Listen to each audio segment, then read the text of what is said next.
This is the Dragon King, His Majesty, Jigme Singye Wangchuk. These are two of his 4 royal wives, all sisters. These are his loyal subjects.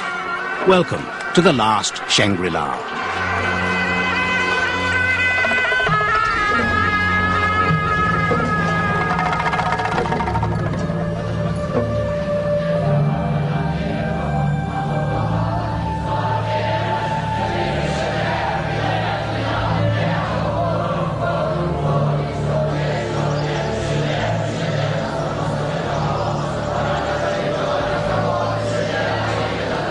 In a world where increasingly being modern means being the same, where you cannot necessarily tell by the streetscape what country you are in, it's refreshing to come to the mystical kingdom of Bhutan.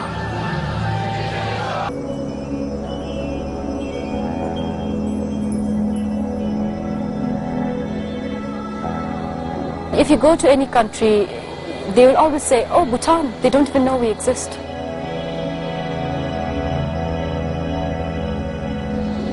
I mean, people, whenever I said I was going to Bhutan, they go, where?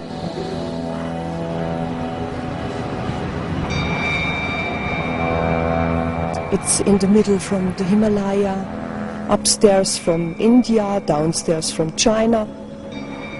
You could be excused for not knowing of Bhutan or where it is on the planet. It's a tiny country, hidden in the Himalayan shadows of its 2 giant neighbours, India and China. A kingdom which insulates itself from external influences, and while the rest of the world continues to pound the treadmill of economic development, Bhutan continues on its somewhat alternative path, pursuing the ultimate goal for its people: happiness. When people talked about development in the past, they always asked what the gross national product was. And the king then turned around and said, we're not interested in gross national product, we are interested in gross national happiness.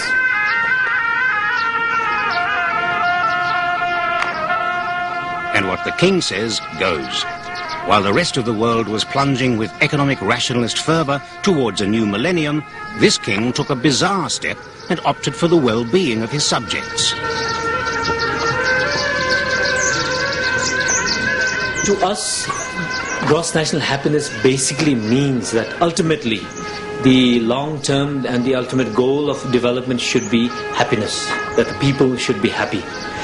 And Bhutan believes that this happiness cannot come from purely material development, economic development, but that it must be very carefully balanced with spiritual health, with the environment, and generally the quality of life.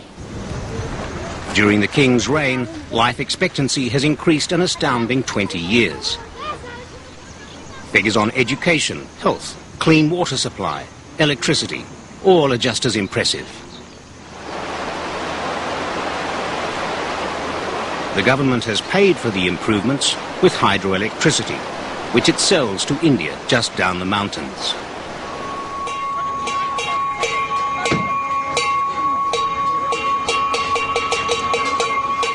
The second biggest money spinner is tourism.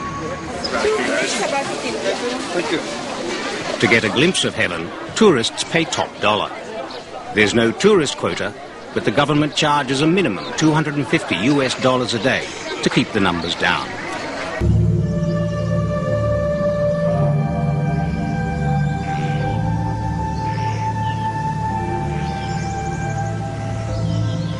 The main tourist attraction is the wilderness.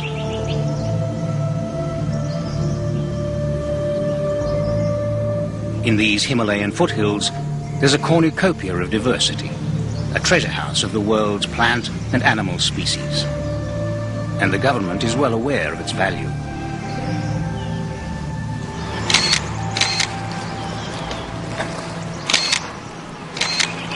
This is Her Majesty, Ashi Dorji Wangmo Wangchuk, the Queen. Well, one of the queens. She's guest of honour here at this tree planting ceremony. But it's not just a government paying lip service while tearing the forests apart. Bhutan's record with its ecology is exemplary. Even the greenies agree. The king, right from the start, I think, was most conscious of the need to preserve the Bhutanese, well, let's just take it simply, the forest cover. And from the very beginning, he introduced a ban on logging by private companies, which were there when he took over. Indeed, he seems to be honestly and universally admired. Yeah, he's a good king.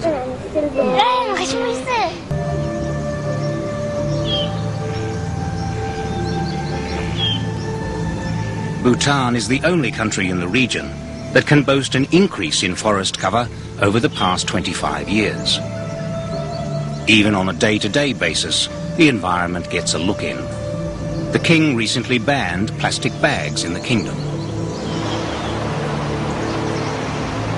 He even issued a royal decree whereby, even the king himself, who according to our law is usually above the law, has to obtain a permit to be able to get a tree for his own use.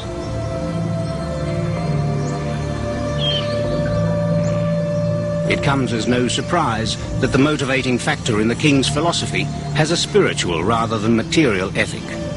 The landscape and the culture go hand in hand, and the culture, which is basically based on Buddhism, again, is very benign to the environment, and we believe in not harming any living being and not harming anything, not only human beings.